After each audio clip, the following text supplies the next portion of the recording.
Bonjour, bienvenue pour ce nouveau compte-rendu du Conseil des ministres.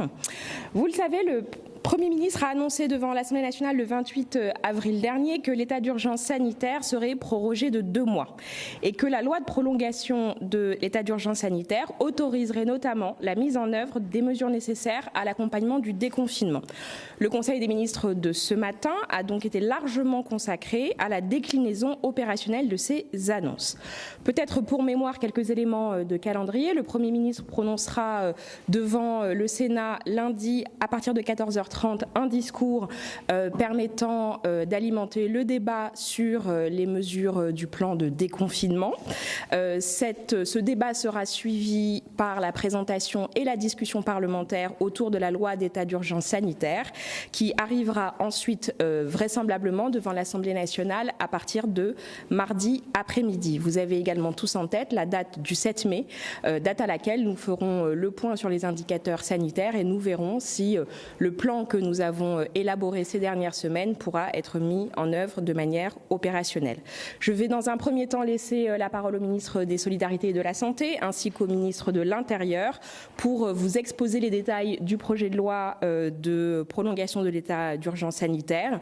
Le ministre de la Santé présentera également une ordonnance dans son champ ministériel. Vous pourrez ensuite leur poser vos questions, puis nous reprendrons le cours du compte-rendu de ce Conseil des ministres, puisque quelques autres points étaient à l'ordre du jour. Monsieur le ministre de la Santé. Merci beaucoup.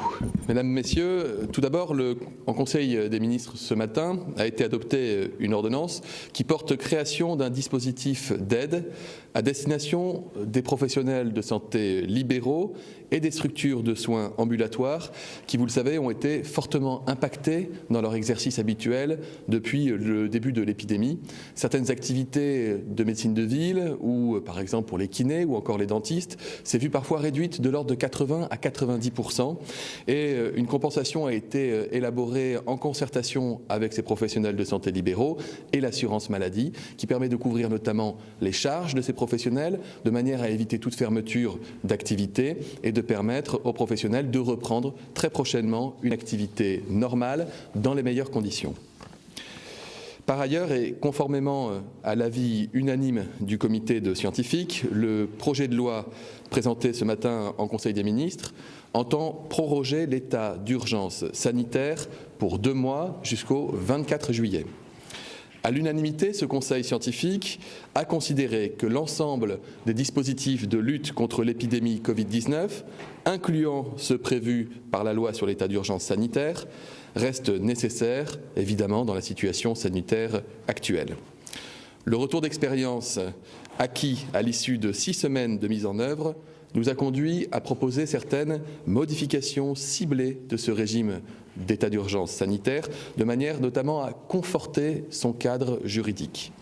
Mais c'est surtout la perspective de la levée progressive du confinement qui a amené à accélérer l'examen du présent projet de loi, compte tenu des adaptations législatives qu'il implique, et à prévoir un examen parlementaire compatible avec cette levée progressive du confinement à compter du 11 mai. Le déconfinement qui va s'opérer peu à peu, à partir du 11 mai, et la parole du gouvernement a été très claire sur ce point, et ce ne sera pas un pur, simple retour en arrière. Le Premier ministre l'a dit lui-même dans son allocution au Parlement mardi dernier, nous allons devoir vivre pour un temps avec le virus.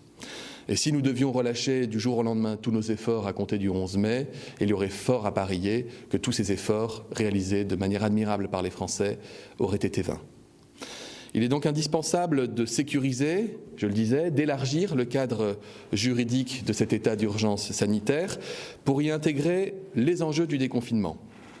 Le virus sera encore parmi nous, il faudra vivre avec lui, se battre contre lui. Quelques précisions visent à encadrer la mise en œuvre des mesures d'isolement et de quarantaine et visent à renforcer les garanties, notamment juridictionnelles, qui s'y attachent. Parce que notre stratégie repose d'abord sur l'adhésion des Français, des personnes affectées ou susceptibles de l'être, aux mesures d'isolement ou de quarantaine. Nous voulons donc encadrer très précisément la possibilité de mesures dites contraintes. Nous allons donc proposer 3 évolutions. Nous proposons de limiter le champ de mesure. La quarantaine l'isolement ne pourront être rendus obligatoires et sanctionnés en cas de non-respect que lors de l'arrivée sur le territoire national ou arrivant dans un territoire ultramarin ou en Corse ou en provenance d'eux. Nous proposons de préciser les conditions dans lesquelles elles peuvent être ordonnées, conditions de durée, de lieu, de suivi sanitaire, de restriction des sorties qui s'appliquent à ces mesures et qui seront donc déterminées après avis du Conseil des scientifiques en fonction de la nature et des modes de propagation de l'infection. Les mesures ne pourront être prononcées que sur proposition du directeur général d'une agence régionale de santé, sur la base d'un constat médical étayé de l'infection pour le respect des mesures d'isolement. Nous proposons d'entourer ces mesures de nouvelles garanties, en particulier de les soumettre au contrôle du juge des libertés et de la détention. Et lorsque ces mesures seront assorties d'une interdiction de sortie, ce juge de liberté et de détention pourrait être saisi ou se saisir lui-même à tout moment. Il le serait dans tous les cas systématiquement après 14 jours de quarantaine ou d'isolement, et la durée totale de cette mesure, quelle que soit la situation, ne pourrait jamais dépasser 30 jours. L'autre cas envisagé qui concernait les personnes affectées par le Covid et qui refuseraient de manière réitérée des prescriptions médicales d'isolement prophylactique et qui créerait par son comportement un risque de contamination d'autres personnes. Cette autre situation n'a pas été retenue par le gouvernement. Vous le savez, nous faisons le choix, comme nous le faisons depuis le début du confinement, de la responsabilité des Français. Nous faisons confiance à l'esprit de responsabilité des Français, cet esprit qui a prévalu depuis plusieurs semaines et qui nous a permis de réduire de manière spectaculaire la circulation active du virus dans le territoire.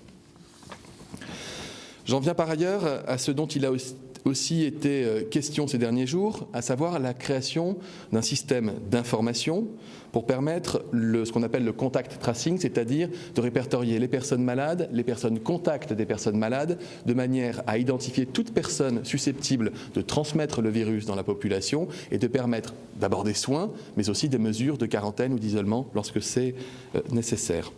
Il s'agira de collecter des données d'ordre non médical, mais aussi des données d'ordre médical, pour les porter à la connaissance d'un grand nombre d'intervenants avec 5 étapes distinctes.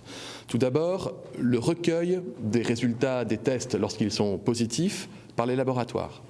Ensuite, ce qu'on appelle le tracing de niveau 1, qui sera exercé par les médecins, les professionnels de santé de premier recours, en ville comme à l'hôpital, pour définir le premier cercle des cas contacts potentiels d'une personne malade. Ce qui a été fait d'ailleurs dans notre pays pendant le stade 1, souvenez-vous, et même pendant le stade 2. Le tracing de niveau 2, lui, sera organisé par l'assurance maladie. Il vise à enrichir la liste des contacts potentiels au-delà de ce premier cercle, de vérifier qu'aucune personne potentiellement malade n'ait pu échapper au premier tracing et donner des consignes prophylactiques aux intéressés. Le tracing de niveau 3, lui, il est organisé, comme c'est le cas depuis le début de l'épidémie, par les agences régionales de santé. Il s'agit d'aller identifier des chaînes de contamination, des chaînes de transmission, ce qu'on appelait à un moment donné les clusters, un mot qu'on n'aime pas trop, donc les zones de forte circulation virale sur un territoire donné. Et les ARS seront aussi chargés de faire respecter les consignes sanitaires par les intéressés. La surveillance épidémiologique locale et nationale sera organisée, comme c'est déjà le cas, par Santé publique France et par la Direction générale de la santé. Que les choses soient très claires. Ce système d'information, il est bien destiné à identifier des personnes infectées ou susceptibles de l'être, à collecter des informations nécessaires pour déterminer les personnes qui ont été en contact étroit avec des personnes malades, à organiser des examens de biologie médicale, des examens de dépistage et à réaliser toute action utile dans la lutte contre la propagation du virus. Les fichiers peuvent en principe être créés par simple voie réglementaire. Mais ici, il y a un risque d'atteinte au secret médical qui tient à la diffusion de ces informations qui sont sensibles, savoir si vous êtes atteint ou non par le coronavirus, à un nombre d'intervenants plus important dans le cadre du tracing. Et un nombre d'intervenants qui peut aller au-delà des seules personnes qui prennent en charge les intéressés et parfois même qui peuvent ne pas être des professionnels de santé. Et donc c'est pour cela que nous avons besoin d'une disposition législative. Je veux aussi couper court à toute suspicion, à tout esprit de polémique. Les données récoltées ne seront pas récoltées aux fins d'une application et les systèmes d'information dont on parle juridiquement et techniquement sont indépendants de Stop Covid. Il ne s'agit pas là d'une application numérique pour aller faire du tracing, il s'agit juste de permettre à l'assurance maladie, aux agences régionales de santé, aux médecins hospitaliers et en ville de pouvoir s'enrichir. Ce sont les fameuses brigades dont a parlé le Premier ministre, ces brigades d'anges gardiens parce qu'elles vont venir au contact des personnes malades, au contact des personnes potentiellement malades pour assurer leur propre protection, et avoir accès à un système d'information adéquat est indispensable pour réussir l'incroyable défi qui est devant nous.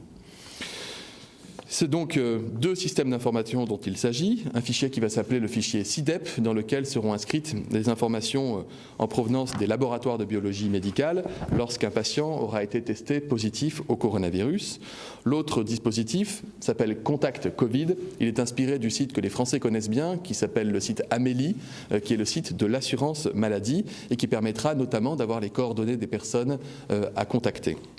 La mise en œuvre de toutes ces mesures, elle va évidemment d'abord passer par un avis qui sera rendu public de la CNIL, qui est actuellement en préparation.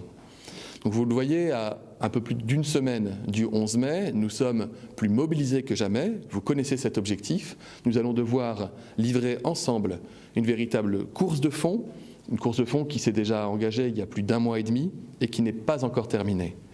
Je sais que des efforts colossaux ont été déjà demandés aux Français. J'ai conscience, le gouvernement a évidemment conscience de tous les sacrifices professionnels, personnels, familiaux qui ont été endurés ces dernières semaines. Vous avez été, nous avons été, Français, collectivement, à la hauteur de ce qui, il y a 2 mois à peine, semblait relever de l'impossible. Il y a des règles d'organisation qui sont mises en place et qui doivent être respectées scrupuleusement pour espérer vaincre ce virus, car nous vaincrons ce virus.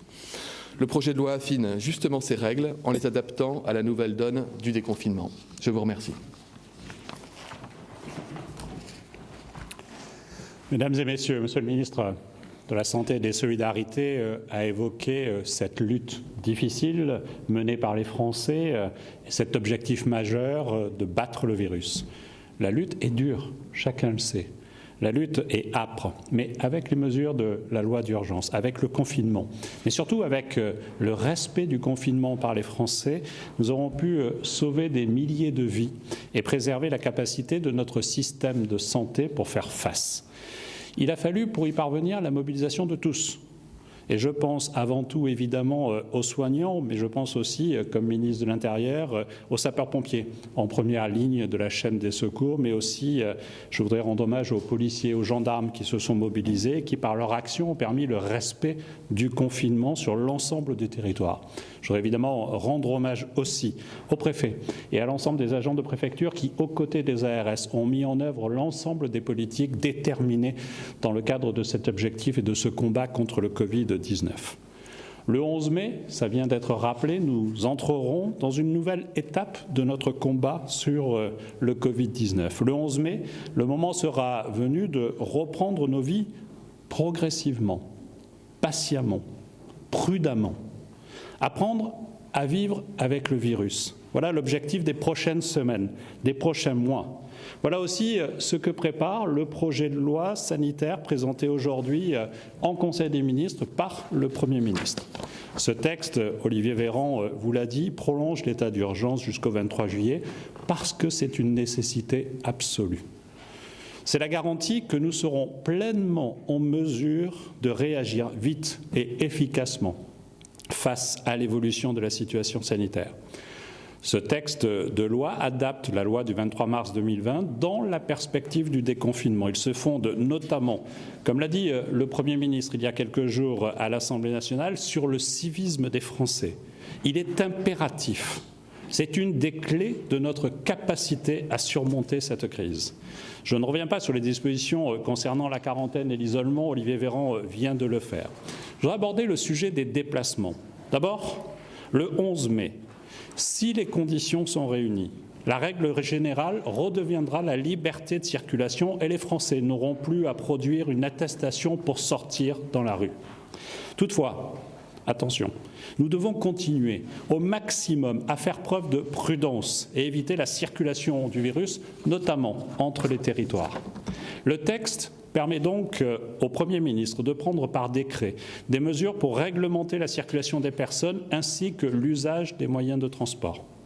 Il pourra s'agir de restrictions de déplacement et le Premier ministre a déjà annoncé la limitation des déplacements dans un rayon de 100 km autour du domicile, sauf évidemment motif professionnel ou motif familial impérieux. Il pourra également s'agir d'imposer des obligations particulières dans les transports. Je pense ici notamment au port du masque qui sera rendu obligatoire dans les transports en commun. Le deuxième apport de ce texte ouvre la voie vers une réouverture ordonnée et vigilante des commerces et plus largement de tous les lieux pouvant accueillir du public.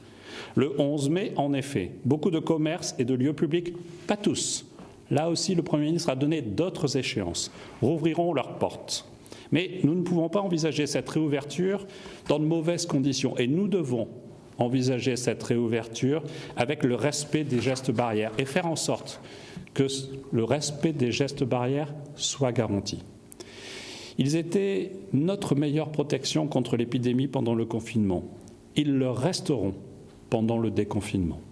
Grâce à ce projet de loi, nous sortons du choix binaire entre ouverture et fermeture.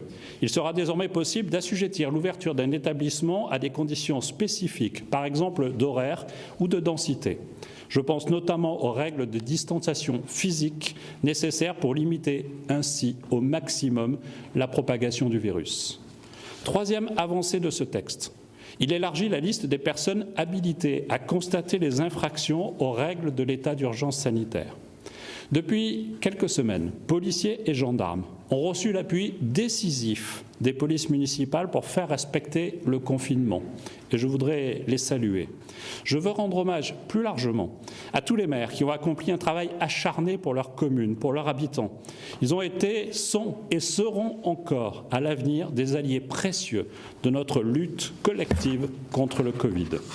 Désormais, grâce à ce projet de loi, les adjoints de sécurité, les gendarmes adjoints volontaires, les réservistes de la police et de la gendarmerie nationale, ainsi que, et c'est important, les agents de sécurité assermentés dans les transports, mais aussi les agents des services d'instruction de l'autorité de la concurrence pour les commerces, pourront constater le non-respect des règles de l'état d'urgence sanitaire et le sanctionner. C'est un apport considérable. C'est une marque de confiance. C'est nous donner toutes les chances pour que le déconfinement se déroule dans les meilleures conditions de sécurité sanitaire possibles. Mais si certains contrôles seront encore nécessaires, je veux dire, comme le soulignait le Premier ministre mardi, que nous comptons sur le civisme des Français et l'esprit de responsabilité.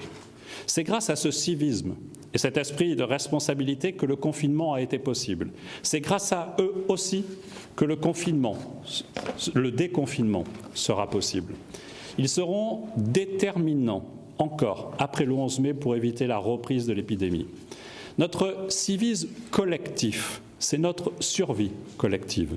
Je vous ai fait part ici de 3 axes majeurs de ce projet de loi. Je dirais qu'il nous offre des garanties nécessaires pour un déconfinement progressif, prudent, mais confiant. Il nous donne toutes les cartes pour avancer sereinement et nous adapter en fonction de l'évolution de la situation sanitaire. Mesdames et messieurs, mardi, à une très large majorité, l'Assemblée nationale a adopté la stratégie de déconfinement présentée par le gouvernement. Ce texte, c'est le passage à l'acte. C'est la première pierre vers le retour à nos quotidiens. C'est la garantie d'un déconfinement vigilant. C'est protéger les Français toujours et c'est, comme l'a rappelé Olivier Véran, apprendre à vivre avec le virus. Je vous remercie. Bonjour, Éléonore Paillereau pour TF1 LCI. Je vais me faire le relais des questions de mes consoeurs et de mes confrères, mais j'ai d'abord une question pour vous, Monsieur le ministre de la Santé, Olivier Véran. Une question en collaboration avec Anja Nussbaum de Bloomberg et de Karine Bécard de France Inter concernant la mise en place de ce système d'information pour lutter contre l'épidémie que certains considèrent comme un fichage des malades. Quelle forme cela va-t-il prendre? Est-ce que ça implique également les cas suspects et les personnes contacts? Quelle garantie pour protéger les informations médicales des Français? Et finalement, ce fichier n'est-il pas plus intrusif que l'application Stop Covid? Je vais essayer de vous répondre par l'exemple. D'abord, vous dire qu'il y avait un énorme défi c'était d'être capable d'avoir un système d'information, donc un système informatique, qui puisse aller du patient au patient, en passant par le laboratoire qui prélève, par l'agence régionale de santé, par l'assurance maladie chargée de vérifier avec la personne qui est malade si elle a eu des proches dans son entourage qui sont susceptibles de l'être, en passant par Santé publique France et la Direction générale de la santé, un système d'information qui n'existait pas. C'était un énorme défi technique que de pouvoir mettre en place ce système d'information. C'est d'ailleurs ce qui va permettre demain qu'un patient, lorsqu'il sera prélevé, que ce soit dans un drive, dans un labo de ville, dans un laboratoire hospitalier, dans son extérieur, puisse avoir un code d'identification qui permette de l'identifier d'un bout à l'autre de la chaîne. Ça, c'est ce qu'on appelle l'application CIDEP. Cette application, elle n'a même pas besoin de modifications législatives en elle-même. Maintenant, je vais vous prendre la situation. Imaginons que je présente des symptômes. J'ai de la fièvre, je tousse, voire j'ai perdu l'odorat, je m'inquiète, j'appelle mon médecin généraliste qui me fait une prescription pour que je puisse avoir un test PCR et il m'indique un laboratoire qui, sur son parking, a installé un drive où je vais me rendre. On va me faire un prélèvement, ce qu'on appelle un écouvillonnage. On va étiqueter mon prélèvement, il va donc partir et ensuite voyager à travers ce système d'information pour être sûr de ne pas perdre de l'information. Quelques heures plus tard, je suis rappelé. Mon médecin m'appelle parce qu'il a été informé, grâce au système d'information, que je suis positif pour le coronavirus. Il commence à faire une première enquête. Avec qui, depuis combien de temps êtes-vous symptomatique? Je lui dis ça fait 48 heures. Donc on va remonter sur les 4 derniers jours. Avec quelle personne est-ce que vous avez été en contact rapproché? Mettons au moins un quart d'heure à moins d'un mètre quelqu'un. Est-ce qu'il y a quelqu'un en face de qui vous avez déjeuné? Est-ce que vous avez des personnes qui vivent avec vous dans votre foyer, qui sont susceptibles de présenter du coup des symptômes? Et donc il va élaborer un premier cercle. Ensuite, l'assurance maladie, qui est tout à fait fondée à le faire, dispose elle-même d'un fichier national de toutes les personnes qui sont à l'assurance maladie. Comme l'affiliation est obligatoire, tous les Français sont sur ce fichier. L'assurance maladie va m'appeler à travers un de ses salariés et il va me dire on va aller un peu plus loin dans l'enquête avec vous pour essayer d'identifier toutes les personnes qui sont susceptibles d'être malades. Et ces personnes-là, vous allez nous dire qui c'était et on va pouvoir les contacter pour voir si elles-mêmes ont des symptômes, pour qu'elles puissent contacter leur médecin ou qu'on puisse leur envoyer un médecin ou une infirmière pour réaliser des prélèvements, de manière à faire en sorte que les personnes autour de moi, que j'ai peut-être bien malgré moi contaminées, puissent être averties qu'elles sont à risque d'être contaminées et elles-mêmes suivies, soignées, protégées. La seule chose qui nécessite le recours à la loi, c'est que l'assurance maladie va mettre à disposition des brigades de 3000 hommes. Parmi ces personnes, il y a des gens qui travaillent à l'assurance maladie mais qui ne sont pas elles-mêmes médecins. Et donc, elles vont avoir accès aux fichiers de l'assurance maladie, ne serait-ce que pour avoir mes coordonnées et pour pouvoir me contacter. Elles vont avoir l'identification que je vais leur donner des personnes avec qui j'ai été en contact pour pouvoir, à leur tour, les appeler pour leur dire attention, peut-être que vous pouvez être potentiellement malade, on va vous interroger, vous accompagner, etc. Et donc c'est ça en fait qui nécessite le recours à la loi. C'est permettre à des gens qui ne sont pas médecins d'accéder à ces informations à titre exceptionnel dans le cadre de la lutte que nous menons contre l'épidémie. On va énormément s'appuyer sur les médecins, et je les remercie d'ailleurs, mais on aura besoin d'aller sans doute plus loin que les seuls médecins qui sont disponibles, parce que déjà ils vont avoir des patients à soigner, une activité à reprendre, et qu'on ne peut pas se permettre de perdre le fil avec un certain nombre de patients et de malades, sous prétexte qu'on n'aurait pas suffisamment de personnes qui seraient habilitées à pouvoir savoir qui sont ces personnes. Vous comprenez? Donc c'est ça en fait. Donc on est très très loin en fait de la logique de l'application Stop Covid numérique, et on est très très loin d'un fichage, d'un flicage, ou de toutes les expressions que j'ai pu entendre. Ce n'est pas ça. Voilà, j'espère que j'ai été clair. On aura de toute façon le débat au Parlement. Un projet de loi est aussi fait pour être débattu avec les parlementaires, et j'espère être suffisamment convaincant pour lever les inquiétudes s'il y en avait. Sur la question des brigades sanitaires, une question d'Agathe Lambret de BFM TV. Quel garde-fou pour ces brigades alors que l'opposition commence déjà à monter au créneau? Une question de Damien Fleureau de CNews. Qui les composera, ces brigades sanitaires? Qu'en est-il du secret médical pour les personnes qui ne seraient pas assermentées, qui auraient connaissance d'informations personnelles sur la santé des Français? Et enfin, une question de Jean-Jérôme Berthelus de France Info. Combien d'agents de la santé seront susceptibles d'avoir accès à ce fichier? La liste d'habilitation laisse entrevoir l'autorisation de plusieurs milliers, voire dizaines de milliers d'agents de la santé. Alors plusieurs dizaines de milliers, je n'espère pas, parce que ça voudrait dire qu'il y aurait un nombre de malades en circulation dans le pays qui nécessiterait qu'on augmente les brigades à plusieurs dizaines de milliers de personnes.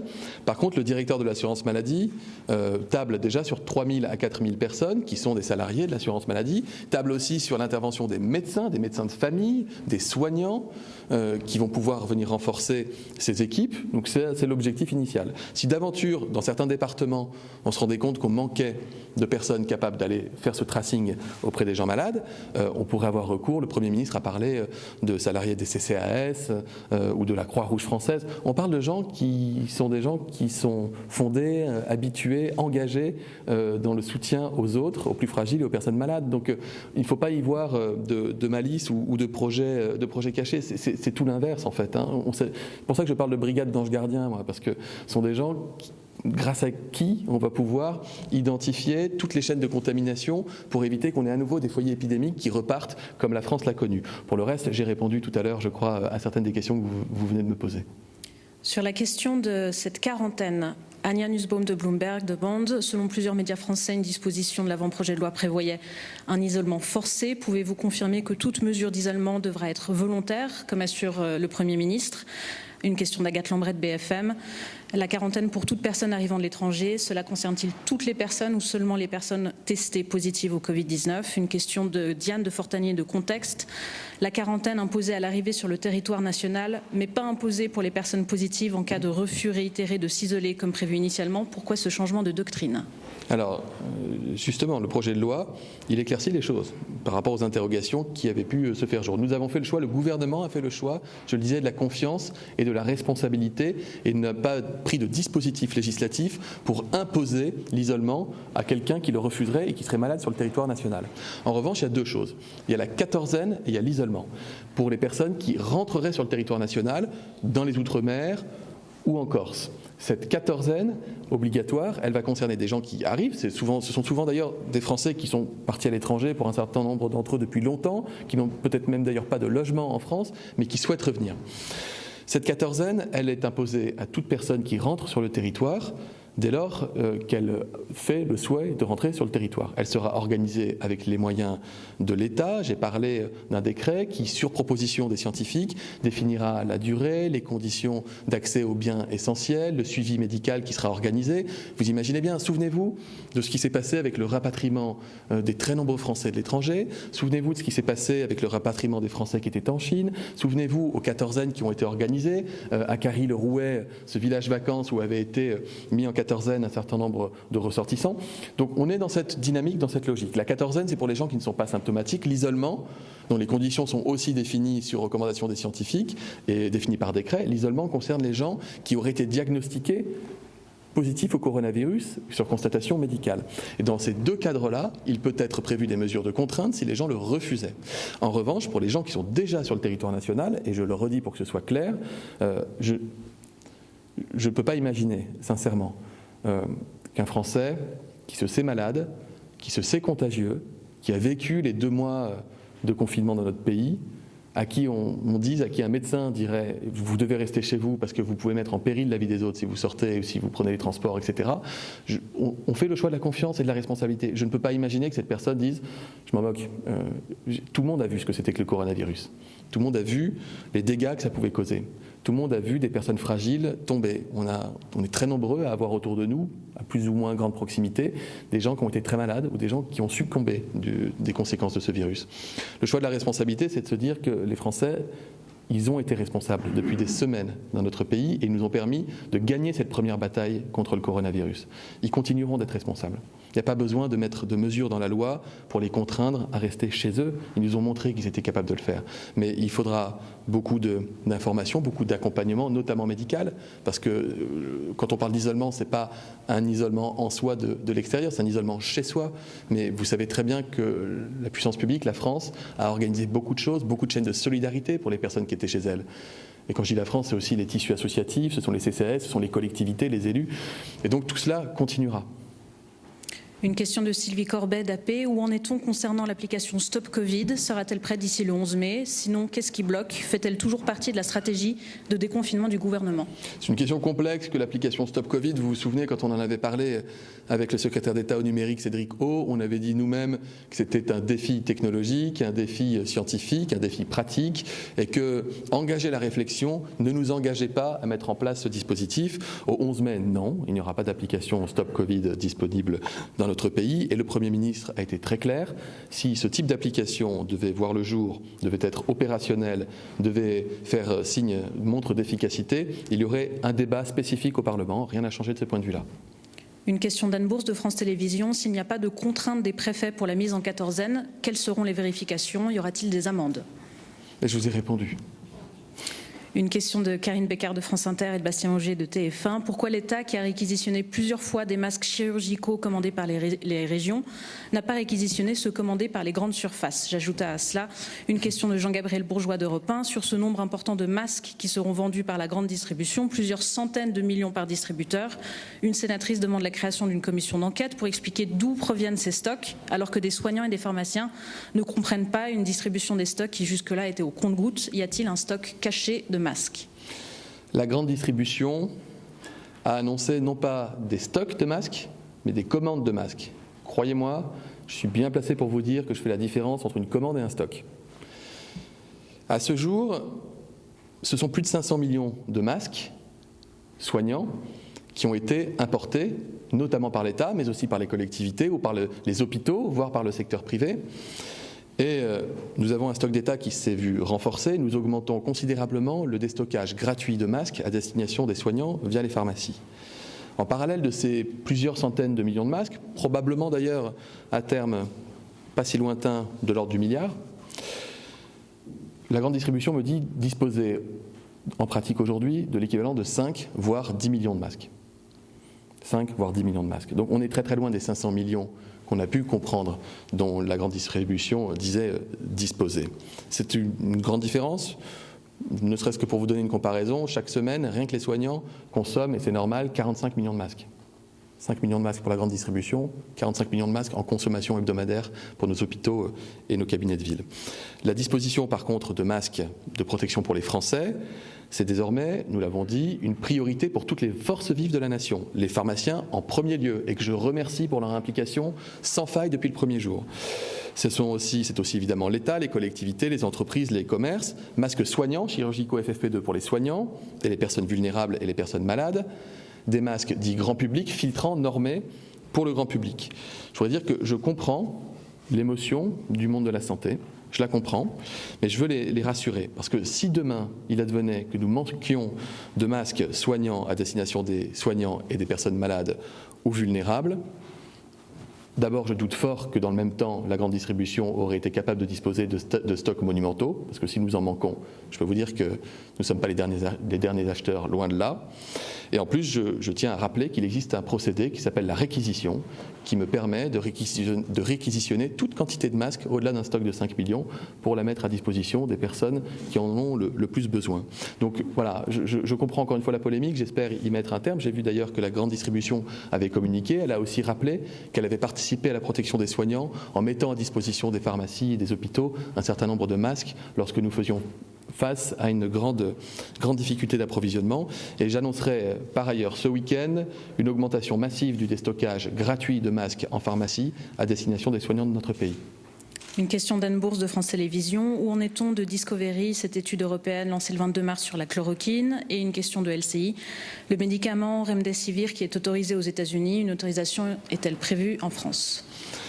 L'étude Discovery, elle continue dans notre pays, davantage d'ailleurs que dans les pays voisins européens. La France est le pays qui inclut le plus de malades dans les essais cliniques. C'est le pays de la recherche, de l'innovation. On peut le lire très clairement. Il y a plus de 2000 patients aujourd'hui qui sont inclus dans différents protocoles cliniques dans notre pays. À ce stade, à ce jour, il n'y a aucun traitement qui fasse consensus, validé sur la base des études cliniques et dont nous pourrions faire disposer les malades, tant en phase précoce de la maladie qu'en phase tardive, chez les cas graves, hospitalisés. Il y a des médicaments qui parfois nous donnent des espoirs qui peuvent être forts. C'était le cas du tocilizumab. avec une recherche française. C'est aussi le cas du remdesivir, qui est une molécule complexe dans le cadre d'une étude américaine. Mais dans le même temps, il y a une autre étude internationale chinoise qui, elle, est beaucoup plus douteuse sur l'intérêt du médicament. Donc je vous dirais, comme d'habitude, que le jour où on a un traitement qui est efficace pour lutter contre le coronavirus, je serai le premier à vous le dire. Et je le partagerai, l'information, je la partagerai avec les Français immédiatement. Nous continuons la recherche d'arrache-pied. Rien ne sort sur l'hydroxychloroquine qui permette de changer quoi que ce soit aux conditions de prescription actuelles.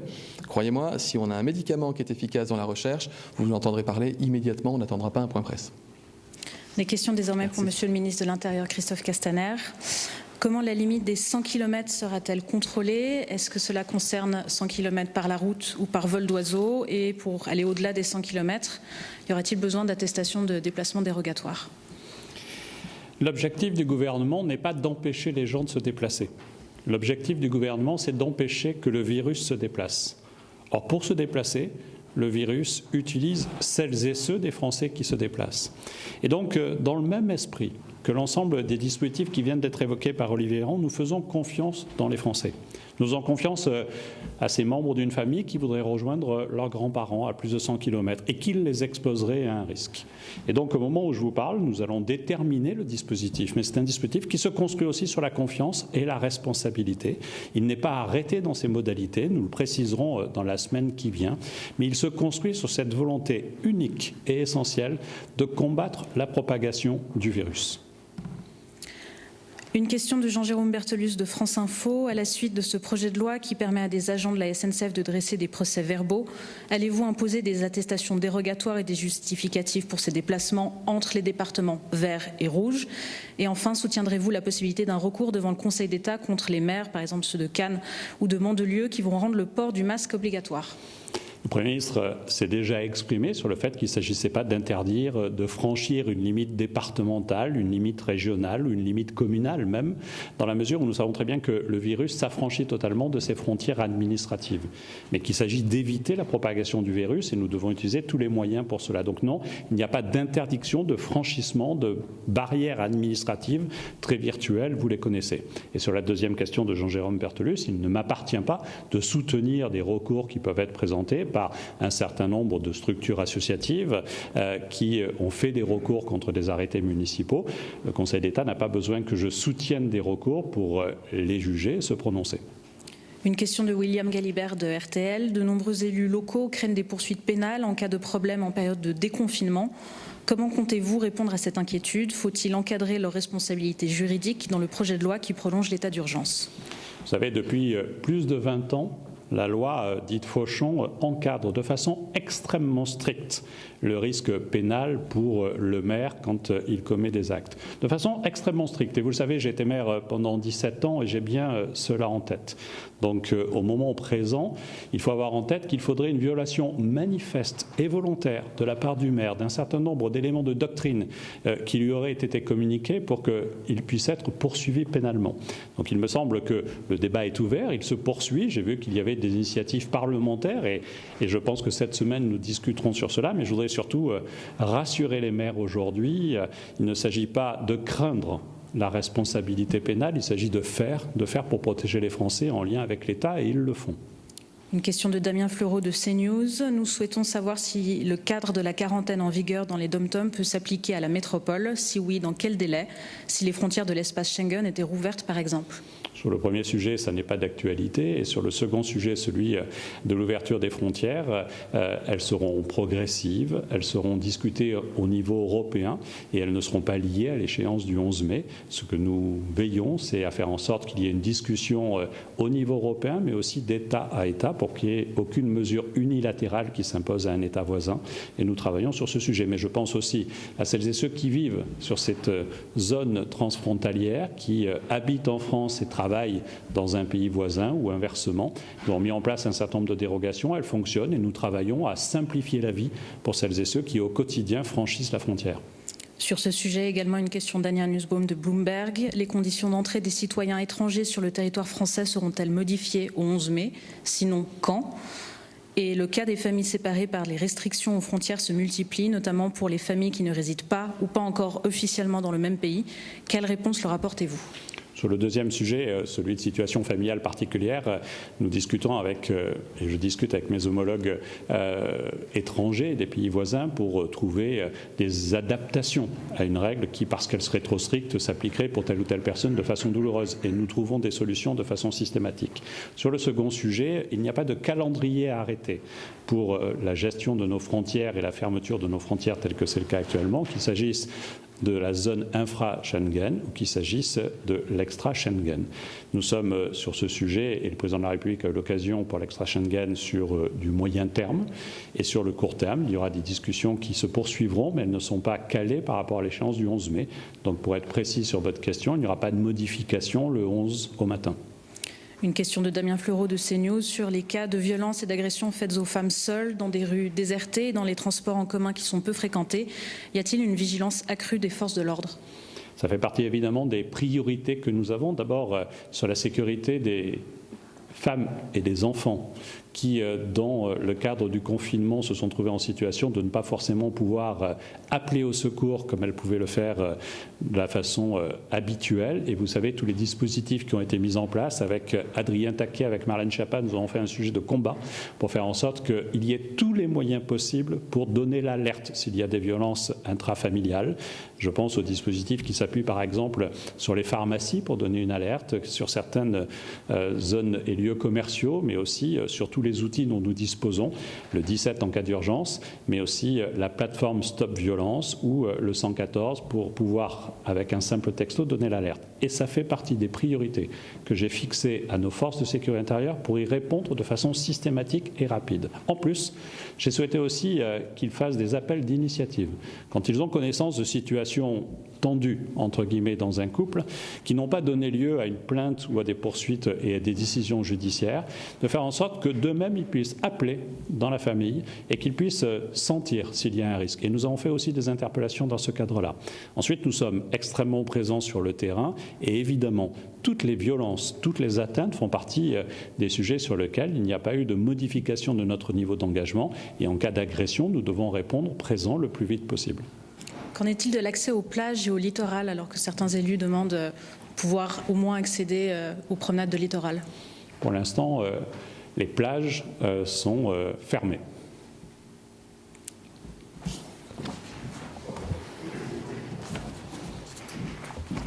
S'il n'y a pas d'autres questions, je vais donc libérer les ministres. Messieurs les ministres, merci beaucoup. Comme je vous le disais, le Conseil des ministres a également examiné deux autres sujets, une ordonnance portée par la ministre du Travail, Muriel Pénicaud, ainsi que le projet de loi de règlement du budget et d'approbation des comptes de l'année 2019 présenté par Gérald Darmanin, le ministre en charge de l'action et des comptes publics.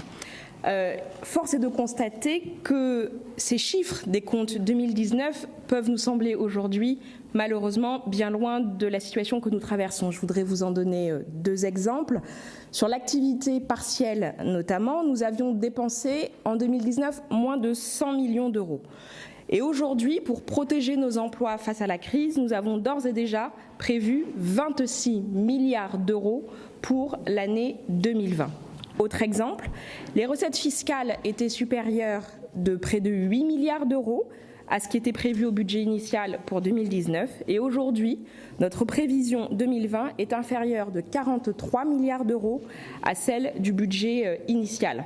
Malgré ces écarts évidemment dus à la crise que nous sommes en train de vivre, l'exercice rétrospectif de cette loi de règlement du budget 2019 reste utile et je dirais même indispensable. Il permet de dresser un bilan des finances publiques du quinquennat et d'en tirer de premières conclusions pour l'avenir. Ces dernières années nous ont en effet permis d'effectuer un effort considérable d'assainissement de nos comptes publics.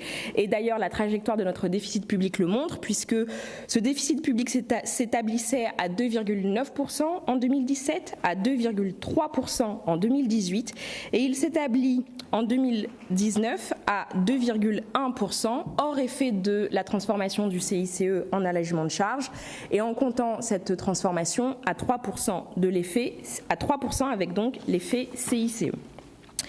Mais la bonne tenue de nos comptes publics en début de quinquennat nous donne aujourd'hui des moyens supplémentaires pour affronter la crise. Nous avons pu tenir nos engagements en matière de baisse des prélèvements obligatoires. Je pense notamment à la suppression progressive de la taxe d'habitation pour 80% des foyers, mais aussi à la baisse de l'impôt sur les sociétés. Et enfin, je le disais à l'instant, à la transformation du CICE en allègement de charges. Ces bons résultats passés, au fond, renforcent notre capacité à tenir notre effort durant la crise et notre effort de reconstruction qui s'annonce pour les mois à venir. Il valide aussi notre stratégie fiscale, budgétaire et économique depuis 2017. Nous sommes plus forts aujourd'hui pour résister face à la crise parce que nous avons fait des efforts dans le passé. La ministre du Travail, pour sa part, a présenté une ordonnance complémentaire pour raccourcir, uniquement durant l'état d'urgence sanitaire, les délais de consultation du comité social et économique et du comité social et économique central dans les entreprises au sujet des décisions de l'employeur qui sont destinées à faire face aux conséquences de l'épidémie. Il s'agit d'ajuster de manière transitoire, temporaire, pendant la durée de l'état d'urgence, les délais de communication des ordres du jour dans un contexte de reprise de l'activité qui appelle dans la quasi-totalité des entreprises à des aménagements pour répondre aux impératifs de protection sanitaire en fonction des conditions de travail et des gestes métiers qui sont à effectuer dans le cadre de l'organisation du travail. Le texte de cette ordonnance prévoit évidemment les garanties nécessaires puisque toutes ces adaptations qui, je le répète, sont transitoires, ne s'appliqueront pas pour les procédures les plus lourdes tels que les accords de performance collective et les plans de sauvegarde de l'emploi. Voilà ce que je pouvais vous donner du contenu du Conseil des ministres et je suis évidemment à votre disposition pour répondre aux questions que vous n'auriez pas pu poser au ministre de la Santé et au ministre de l'Intérieur. Une question d'Anna Nussbaum de Bloomberg. Les entreprises travaillant à la recherche d'un vaccin contre le Covid-19 vont être incluses dans le décret sur les investissements étrangers en France, selon le ministre de l'Économie. Le gouvernement craint-il que les investisseurs non européens, notamment américains, tentent d'entrer au capital des entreprises développant les dits vaccins? A-t-on connaissance de tentatives en France à ce stade? Alors, je n'ai pas de connaissance de tentatives particulières à ce stade. Néanmoins, il est naturel que le ministre de l'Économie et des Finances soit précautionneux de ce point de vue-là, parce que vous imaginez évidemment les enjeux financiers qui sont derrière le développement de stratégies vaccinales et comme pour d'autres industries stratégiques, nous avons souhaité faire en sorte que nos industriels puissent être protégés dans la période si particulière que nous vivons actuellement. Encore une question d'Ania Nussbaum de Bloomberg. Selon nos confrères du New York Times, l'Union européenne s'est auto-censurée dans un rapport critique vis-à-vis des politiques d'information de la Chine. Le gouvernement condamne-t-il une telle autocensure? Alors je crois que Josep Borrell a apporté tous les éclaircissements sur ce sujet, donc je n'aurai pas de commentaires supplémentaires à faire. Encore une question de Bloomberg. Quel sera le montant de la contribution de l'État français à l'effort de 8 milliards de dollars pour contrer le Covid et pour lequel Emmanuel Macron ainsi que d'autres chefs d'État ont appelé au don? Alors, vous le savez, effectivement, le président de la République est à l'initiative d'une sorte de téléthon qui aura lieu à partir de lundi, qui a vocation à récolter des fonds. Et je laisserai le soin au service de presse de l'Élysée d'apporter toutes les réponses à ce sujet. Une question d'Agathe Lambray de BFM TV. Le gouvernement a mis en place un site pour lutter contre les fake news. Est-ce le rôle du gouvernement de sélectionner différents médias, de faire le tri entre les bonnes et les mauvaises informations? L'initiative sera-t-elle poursuivie ou face aux critiques, mieux ne vaut-il pas arrêter les frais? Alors vous le savez, depuis le début de la crise sanitaire liée au Covid-19, le gouvernement travaille à garantir à l'ensemble de nos concitoyens un accès aux informations les plus fiables possibles en temps réel. En ce sens, nous avons mis en place différents espaces numériques sur le site gouvernement.fr qui ont vocation à répondre aux attentes légitimes de nos concitoyens et de nos concitoyennes en quête d'une information fiable et vérifiée. En temps de crise sanitaire, nous assistons à une prolifération que je qualifierais d'inouïe des fausses informations à laquelle nous avons assisté évidemment et qui peuvent emporter des conséquences sanitaires lourdes pour nos compatriotes. Il y a des fausses informations qui circulent sur des supposés traitements qui permettraient de vaincre le coronavirus. Vous avez par exemple sans doute entendu parler de cette préconisation visant à faire avaler aux gens de l'eau de Javel pour se décontaminer de l'intérieur. Face à cette situation, il est évidemment impératif, nécessaire que le gouvernement puisse puisse protéger nos concitoyens de ces fausses informations.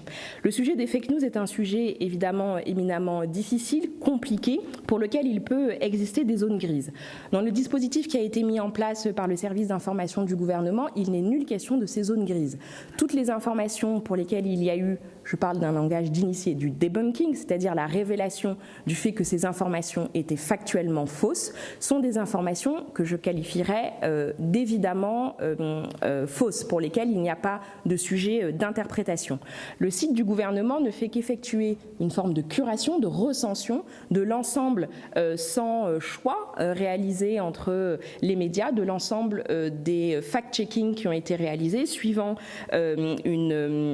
un corpus et des critères qui sont très clairs. Il faut que les articles, que les médias français qui sont mis ainsi en exergue disposent d'une rubrique dédiée au fact-checking depuis au moins 2 ans, d'une équipe spécialisée et d'un accès gratuit au contenu. Je veux souligner que cette page a évidemment vocation à être supprimée une fois la crise terminée. Et en aucun cas, je le répète, le gouvernement et l'État ne choisissent les articles de presse. Il met simplement à disposition de nos concitoyens le travail de désinfox qui est effectué par des médias sur le Covid-19 pour leur permettre, de manière temporaire, dans une crise où beaucoup d'informations circulent, malheureusement beaucoup d'informations fausses, voire d'informations dangereuses, pour leur permettre à nos concitoyens d'avoir un accès temporairement facilité à ces interventions. Nous considérons que les médias sont des tiers de confiance dans lesquels justement nos concitoyens ont confiance pour lutter contre ces fausses informations. Tous les outils qui permettent au fond de démêler le vrai du faux sont des outils qui sont bienvenus et ils n'entrent évidemment pas dans notre volonté de distinguer les bons et les mauvais en la matière. Une question de Perrine Vasse de BFM TV.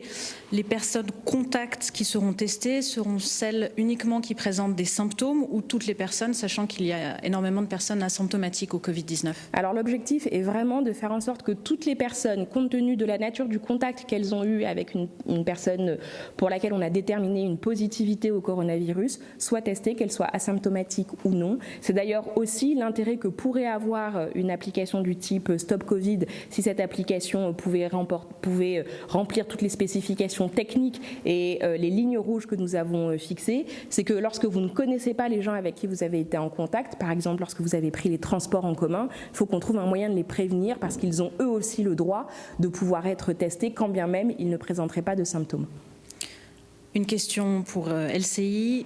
Avec la prorogation de l'état d'urgence jusqu'au 24 juillet et la mise en quatorzaine de personnes entrant sur le territoire national, cela signifie-t-il qu'il n'y a pas de touristes étrangers en France jusqu'au 23 juillet ? Et cela signifie-t-il que les Français ne peuvent pas aller à l'étranger et revenir quelques jours après ? Alors vous le savez, dans les 2 cas, lorsque nous avons des gens qui viennent sur le territoire national, s'il y a des touristes qui veulent venir, c'est une bonne nouvelle. Simplement, nous sommes obligés de prendre des mesures parce que vous connaissez la situation épidémique dans un certain nombre de pays du monde qui sont, le cas échéant, pourvoyeurs de touristes sur le territoire national.